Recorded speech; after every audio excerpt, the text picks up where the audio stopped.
your host, Yaya Diamond. What's up, peoples? How you doing? We have a great show for you today. You don't want to go nowhere. But first of all, please hit that like button, subscribe, comment, do all the things that I need you to do to actually boost these videos in the algorithm. We'll be right back. Don't you go anywhere. Welcome back to the show. Okay, so today we're talking about artists like me. Yes, music, singing, people going after their goals, their dreams, their aspirations. Oh, yes, I love it. And we have Johnnie Walker on the show today to show us what she does and how she makes this all possible. Welcome to the show. Oh, thank you. Such an honor to be here. Lovely, lovely, lovely. The honor's mine. The honor's mine. Thank you. The honor's mine. Yes. I don't let no one take the honor because I am so grateful to have you here, first of all. And thank you so much for taking the time out to be on the show today. So tell me about yourself. Oh, wow. I'm, like you hear the things about the dreamer. I think that I'm the dreamer, but I'm the dreamer that will just knock until I can achieve the dream. I'm a small town country girl whose career started in country music. I left country music because, well, I left it. I like black music, but at the time I was just trying to get into music. I hear that. So, but I was in country music for quite a while. I left country, I went into R&B, and as a chance meeting would have it, I met Russell Simmons, and we just kind of struck up a conversation / relationship that ended up with me going to work with him. And I was there at Def Jam for really about 15 years. And I left Def Jam because I had an amazing offer from Steven Spielberg to come and join the DreamWorks Records team. So I left Def Jam. I thought it was a once in a lifetime opportunity. And I left and went there. It didn't last very long. They decided to sell the company. I mean, that happens in big business. Here, we're here today, gone tomorrow. But after that, I kind of settled into some of the things that I wanted to do and ended up accepting really a governmental appointment. The mayor of Memphis appointed me music commissioner for the city of Memphis. So that kind of changed things a little bit for me. But, because I'd never really worked in government before, but I learned quite a bit. A bit about the whole political landscape. It's treacherous. I don't know which one is more treacherous, that landscape or the music landscape, but they probably run pretty much almost parallel, right? I'm telling you, they're almost parallel, man. But through it all, the thing that's near and dear to me, closest to my heart, I created an organization. That organization is called NABFEME. It stands for the National Association of Black Female Executives in Music and Entertainment. We created that organization because we were at the top of our game, but they didn't really treat us like executives. They were like, okay, it was still like, I may as well have been in the mailroom the way that some people, reacted to us. And so we felt that we're not going to wait on somebody to identify us as music executives. We're going to claim the name and be that, because we were that.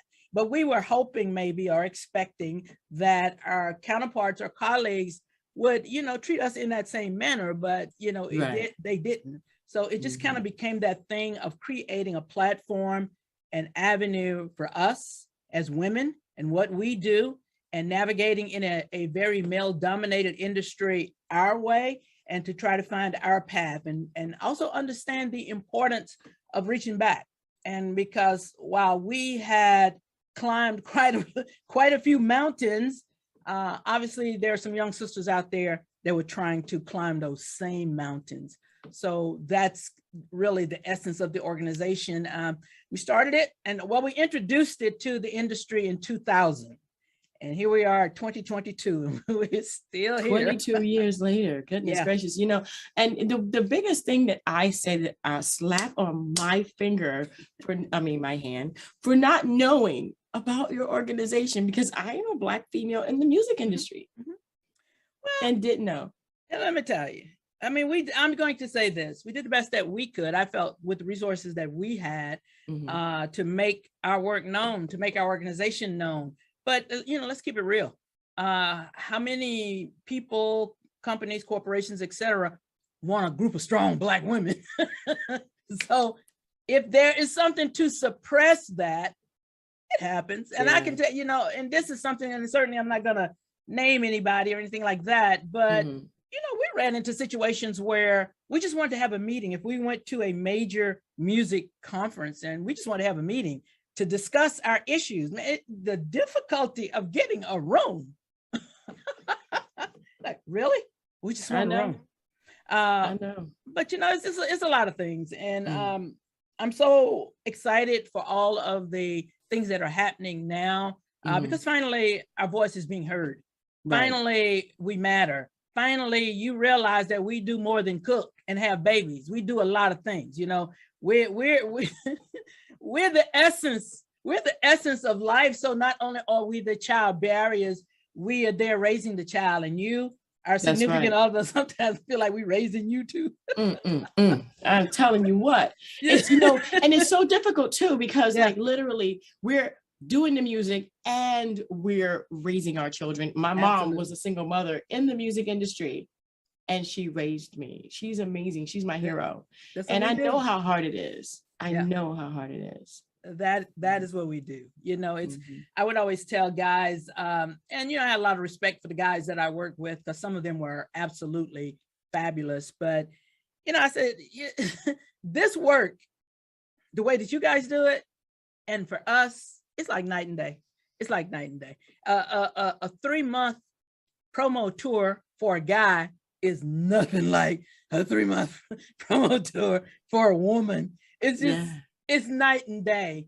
And that, again, is, you know, probably one of the things of why we formed the organization and why it was so important for us to put it together and create seminars. Because it was another thing that always bugged me, was that participating in workshops and various things like that, and there was never a woman on the a panel, or if it was just one. And right, like the tokens. Yeah, 6 guys up there and 1 woman, and she trying to talk, and she trying to, and it's like they just hogging it, they hogging the mics or hogging everything and not really giving her the platform that she deserves. And so again, we wanted to create our own platform. We wanted to create our own avenue. And so again, that kind of is the basis of the organization, why we started it, why it's important, and I believe why it's still here. Yeah, definitely. You know, okay, so someone like me who doesn't know about the organization, what does the organization do for the woman artists? It's not just Black women, it's just women in the music industry in general, or is it for specifically for Black women, or is it for Black women, but they accept anybody? Well, let me say this. When we started the organization, we were 6 Black women. So we were Black. I got you. And we Black. We're Black. Okay. And that is why we had Black in our name. And, you know, let me just tell you, I went through a lot of changes over the years of people wanting us to change that, take Black out, say minority, say, oh, it's a lot. I mean, especially when you're trying to get funding and you're trying to get support. And the Black is so militant. Oh, I mean, the Black is so this, you know, we know you Black, we're looking at you. You Black, you ain't got to tell us. So a lot of stuff like that we went through. So, you know, if there's anything, you know, like I said, back in the day, and I have to tell that so it makes sense. Back in the day, you know, we did things like we had those discounts, you know, you could get discounts to this conference and you get over here and do this. You got the car rental discount, those things like that. I think that you could put in your hand. But I think the most important thing that this organization does, and that it provided then and it provided today, is access, connectivity, the networking, the knowledge share. If somebody is going to share what they know so that you can grow, you cannot put a price tag on that. You cannot. And a lot of times the ability to network with the right people, and we teach you how to network. It's more important. You know, like say back in the day, you walk in, you got your business card. Maybe now there's a way to, I don't know what the right terminology is, but maybe like now you can just tap or whatever with your, to zap it with the phone. Like, come here, let me get your business card. Zap. It's like, okay. It's like the important thing is how to network. And so we've just like, you know, it's not so much of who you know, it's who knows you. and what you do. And so, you know, and the access. So it's like a lot of powerful people that are part of this organization, that have been involved in this organization, that are willing to lend their time, you know, to have access to that. You know, I'll just be, I don't like the name call, but to be able to sit in the room with Shonda Rhimes, and you're trying, you want to be a film director, you want to be a film whatever, you got a documentary or something, somebody like that, if they just give you 10 minutes, it's extremely, extremely valuable. Oh, yeah. So I would say when you talk about our organization, first of all, we're Black and we're very proud of that.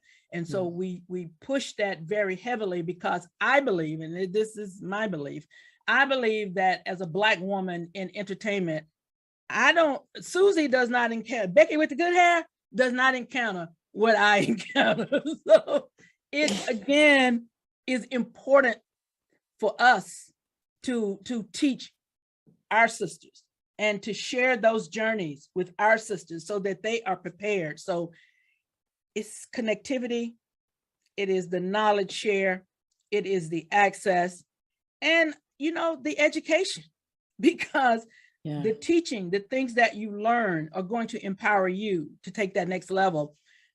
The thing that really makes me feel so good is when I get an email or a picture, somebody sends a picture of an event that we did, and they took a picture with a person that is still in their life today, still helping them today, still guiding them today. That just makes me stop and say a little short prayer and say, it was all worth it, God. It was all worth it. Or somebody sends me an email, I got the job. You know, you told me to do A, B, or C, and that's exactly what I did. And I got the job. So it's things like that that make me continue, that make me push on, that I don't want to stop, because I know that it's important. I know that it's helpful. And something just like my grandson. Now he is currently at Howard studying to be an attorney. And so we'll sit down and we'll talk and I'll say stuff and he'll get a pad out. He's, oh, wait a minute, I gotta write that down. I'll write that down. That, oh, you just said something. And I'm just talking, you know, I'm just talking. But he finds value in that and wants to write it down because he wants to come back and refer to it. So it's, you know, things like that, I feel this organization does. We're 20 networks strong. That's 20 networks across the US. 2 of those networks are outside of the country. One is in Toronto, Canada, but one we just started a couple of years ago in Lagos, Nigeria. And I tell people all the time, don't sleep on Africa. Don't sleep on Africa. That's right. Don't sleep on Africa. Don't sleep on Africa. As a matter of fact, we are in Africa too. So yeah, don't sleep on Africa. You know something? Yeah. It was so mind blowing for me. I went there with one perception. Let me say the Western perception. I went there with what they show us on whatever the pamphlets and whatever is on TV, what I would say whoever owns that media wants us to know. Look here, I had to hunt for those camels, okay? I had to hunt for those zebras. You know, most people don't know. It is they don't know. Really beautiful city. It's really gorgeous. It's very developed. We stayed in, we were on, let me get it right. We were on Victoria Island, I believe, in Lagos. And Lagos in Nigeria really is where MTV has the MTV African Music Awards. And you go downtown, man, look at the buildings. Google is there, Netflix is there, yep. Microsoft is there. You're like, really? Okay. Y'all need, let's change the narrative. You didn't even, just change it. That's right. Oh yeah. So it was, I love it. Those girls are amazing.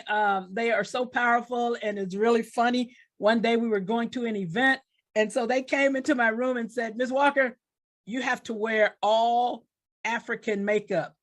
And I was like, well, you know, I don't really wear a lot of makeup. I'm a little bit on the conservative side, you know, just a little powder so that my nose doesn't shine. And they was like, no, have to wear African makeup. And girl, those girls set it off. I got some of those pictures now, and I look at those pictures and I was like, oh my God, who is that?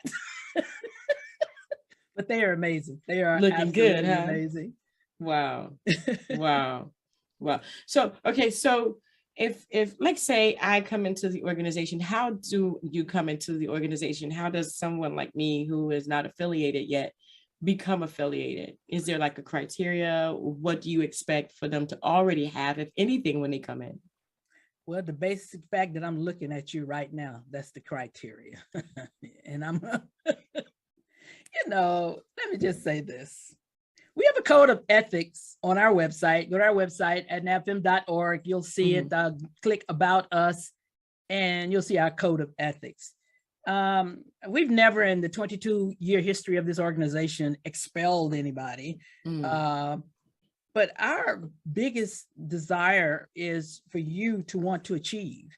Our biggest desire is for you to want to learn, to be educated, to be inspired, to be motivated, and take what you learn and share it with someone else. Of course, we can't make you do that, but that is what our mission is. Our goal is to teach anyone that wants to be in this industry, to make the road less traveled. We want to pack it with you. We want to put all us on the road. And a lot of times there are a lot of pitfalls out there. And we hope that within the resources that we have at this organization, that we can help you to avoid some of those pitfalls. Wonderful. So the criteria is real simple. Go to nabfem.org, click membership. Yes, we do have a membership fee. And yes, we are aware that there's 999,000 of the women-based organizations that are out there that you could join. But what I feel that makes us unique is we are all about the Black female in entertainment. But we also expand that for Black women who are involved in industries that are impacted by women in entertainment. So if you're a Black woman in entertainment, don't you need a financial advisor? Don't you need a dentist? Don't you need a doctor? Don't you need a lawyer? Don't you need event planner? Don't you need somebody? There's just a myriad of different things. A health advisor, a health and wellness advisor, different women that are now part of our organization that may not be in music.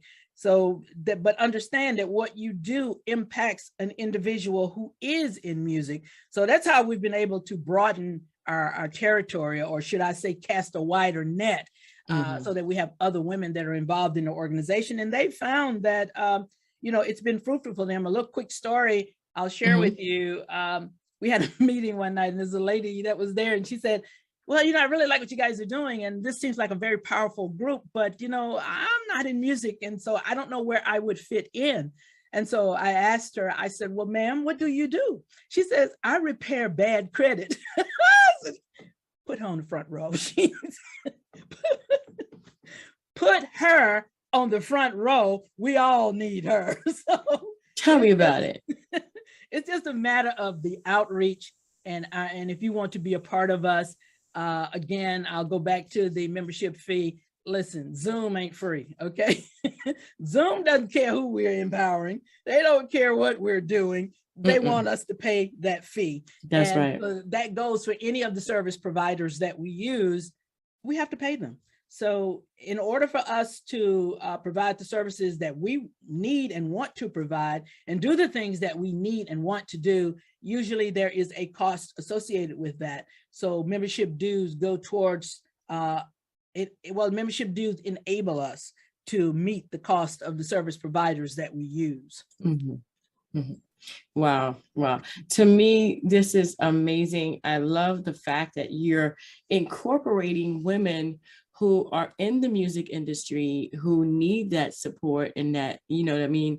It's just, to me, it's like, it's necessary. Yes. It's necessary. Being a Black female in the music industry, as well as in broadcasting, and being instrumental to a lot of people's success and getting other people seeing their music, seeing their talent, I definitely would be interested in this. So that I'm going to look it over myself, because that would be great. That would be amazing. Yeah, definitely. Please do. A part of what we do, based on what you just said, we have a sister organization called Women Who Jam. And we created Women Who Jam because we said many of the Black female artists were like invisible stars. They were there, They were making great music. I always call it spine-tingling art that makes you want to get up out of your seat and get your groove on. But we don't know who she is. They pick, you know, no disrespect to anybody. I love all artists, but it almost seems like the powers that be will pick that one artist. So it's like we get one. Okay, so we got Beyonce, then the Beyonce go home, then we got Rihanna, now she at home. Let's see, we got Doja Cat now. We got, it's like it's one or two. And so, but there's so many women out there that are making incredible music that are never seen and never heard. And that's why we were saying that it's kind of like Women Who Jam is the home of the invisible star, because we use our resources and everything that we have to uncover that invisible star. We do showcases, we do seminars. Our showcases obviously were halted because of COVID-19. Right. But we've done a series of showcases. You know, before we went to streaming, we used to have a very popular Women Who Jam CD that we distributed. Like I said, we had 20 networks. So if we mass produce that compilation CD and send it out to all the networks, and the networks now can take that CD and it becomes a giveaway, because we didn't charge for the CD. It becomes a giveaway that those people can utilize in their meetings, and they're playing the music in their meetings. And so it was really a very powerful tool. And like I said, you know, COVID-19 kind of put a halt on a lot of that. But we still do our online sessions. We do virtual sessions with the sisters. Our website, we post their music on the website, and we do a radio show. We take that radio show and obviously we're going to play Doja. We are going to do that. But in playing Doja, because we know you know her, we're going to use that to introduce that other artist, other artist that you've never met or you never heard of. And so a lot of times I get emails from people like, who was that? You played so-and-so right after you play. I know they're listening, and I know that's an opportunity to expose that artist that may not be with the bigger, I would say, radio stations or bigger networks, so to speak. So very excited about that. And how does a woman apply for that? I mean, do you find them, or do they find you? Well, a little bit of both. A little bit of both. Here's the thing. I would say this, and I say this to artists all the time. I know you want to get your music on iHeartMedia or whatever the big station is. Come on, listen. You're not gonna get past Cardi B, and Doja and Saweetie and all. You're not. That's not being negative. That is not being negative. What I'm saying is you have to build a story. You have to build awareness. So if you use us for that, listen, radio programmers call me all the time and say, "What was that song you played?" Now, guess what? It may mean that I don't know, a screen just popped up. I don't know if that came up on my monitor there. No, it's fine. Okay. But what happens is we're playing this music.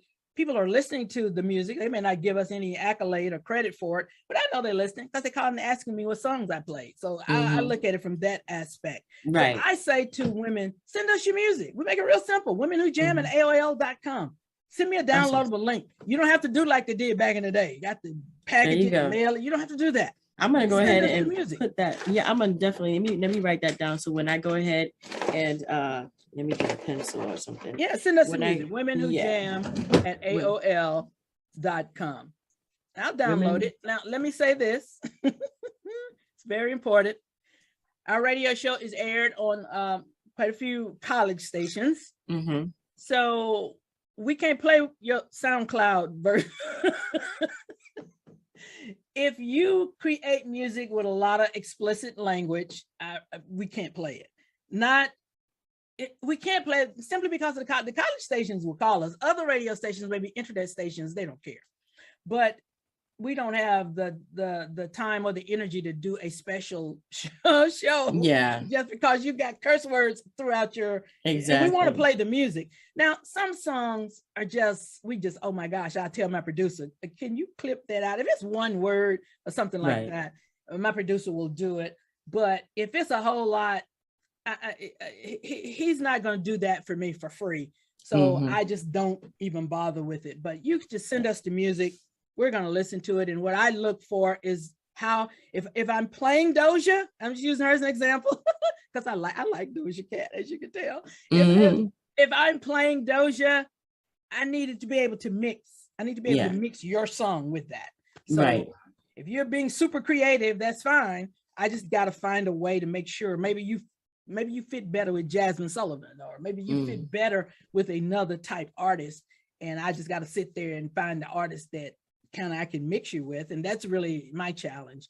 And sometimes the production is not what it should be. Right. And I will tell artists, listen, I'm not a producer. I'm not a sound engineer or whatever. I just know it sounds good. And this does not. So make sure it's good. Yeah, I mean, listen, we can get in about 15 songs in that 1 hour. So it's got to be 15 power songs. And so do your work. Go back to the studio. It's something you need to do. You want to compete with Jasmine Sullivan, then you need to sound. Your music needs to be on the same caliber.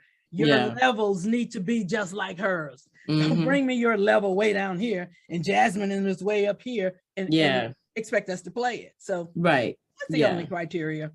I got you.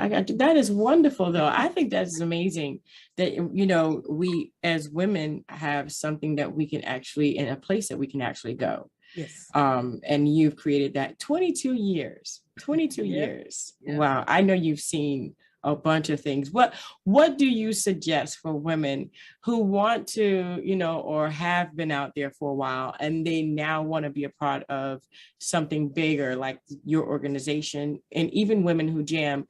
What do you tell them? What is the one thing that just can make or break a career? I think knowing who you are as an artist and primary, who your target audience is. In other words, look out the window. Who gives a damn? Who wants to hear your music? Who cares? I can get through my day without a song. If I don't listen, who is my favorite? Shaka Khan. If I don't hear Shaka Khan all day, it's not gonna change my life.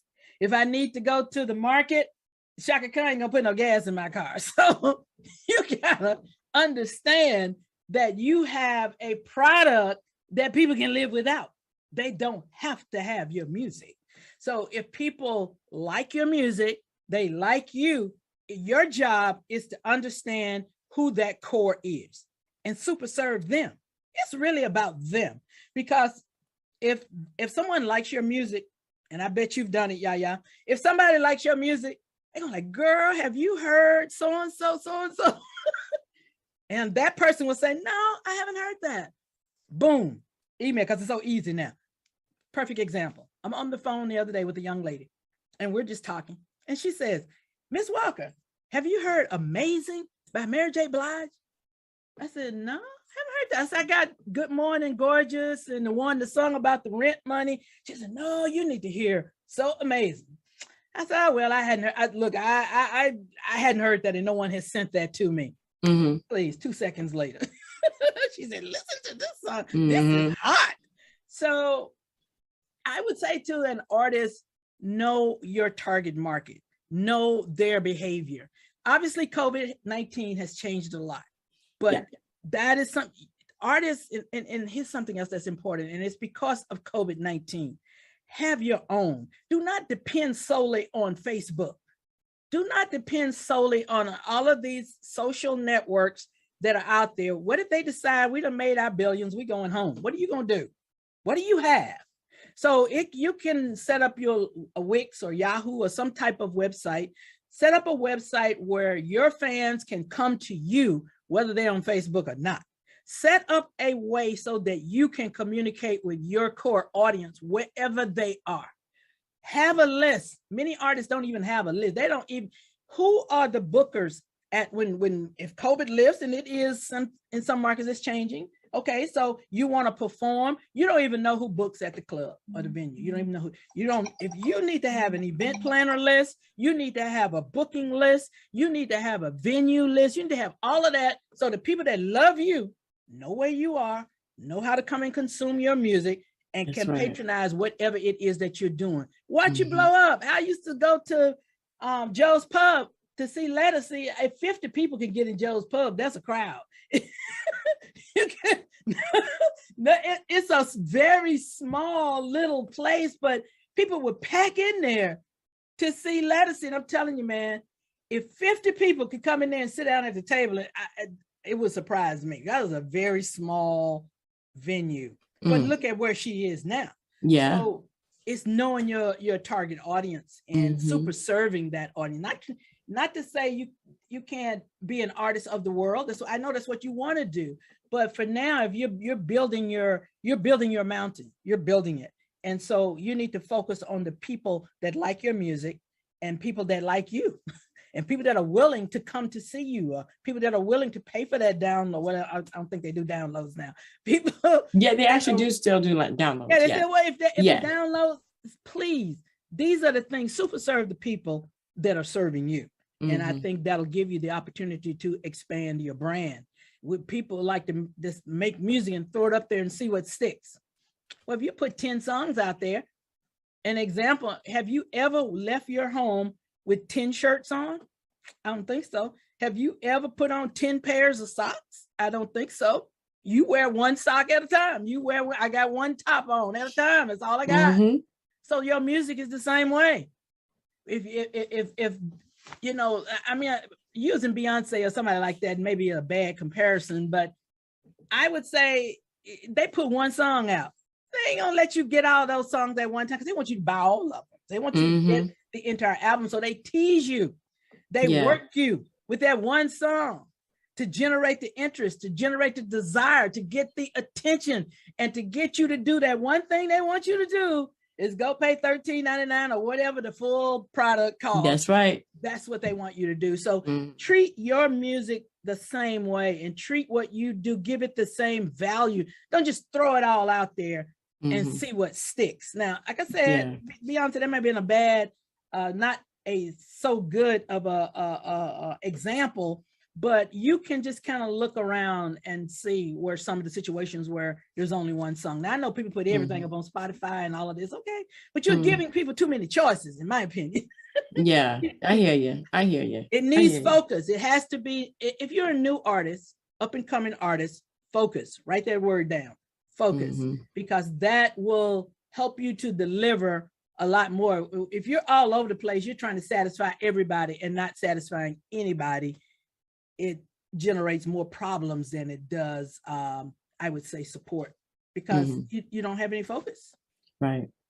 Wow. Well, that is just amazing. Thank you so much for all of that wonderful information. We're going to have the websites, so it's Women Who Jam, and also the other website. I didn't get that real quick. I'm going to go ahead and go back. It's NABF, right? FEME.org. And that's .org. Right. The Women Who Jam site is .com. Right. Okay. Gotcha. Okay. We're going to have that information in the description box so that there's no confusion as to which one, but go to both. Okay. Absolutely. Just go to both. Thank you. Just go to both. Because you know what? I mean, if you are a person of, the music industry, and if you love music, so there's like something for you on both ends. Both ends. Absolutely. Both ends. You're 100% correct. Both ends. That's right. That's right. Well, Ms. Walker, thank you so much. Oh, it was an absolute pleasure. I always enjoy talking to people. I enjoy sharing information.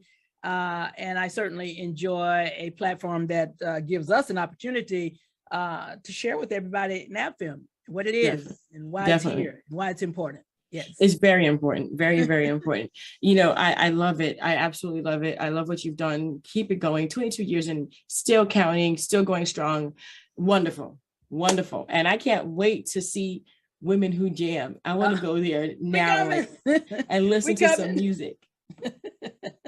I'm telling you. We're going to do our best, to keep the platforms alive. As I said earlier, the pandemic changed quite a bit for us, but, God always has a plan. God always has a master plan. So we're going to be just fine. Pandemic and all. Pandemic and all. We all going to just be fine. That's right. That's right. Thank you so much again, Ms. Walker. It's been such a pleasure and wonderful, wonderful platforms. I can't wait to go look. All right. Thank you very much. Please go look. Please go look and tell all your friends. Check us out. Before you go, all of social media. We're on all of social media. You can find us there as well. Awesome. So we're going to have all that information in the description box so that they can actually just go ahead and click on that and check it out for themselves. Thank you so much. Thank you. I want to thank you guys so much for tuning in. Don't forget to like, comment, subscribe, go to the websites and look at the Women Who Jam, and also the other website, .org. It's down in the booth, down there. We're just right there. Just go. And until next time, guys, don't forget, dare to be different.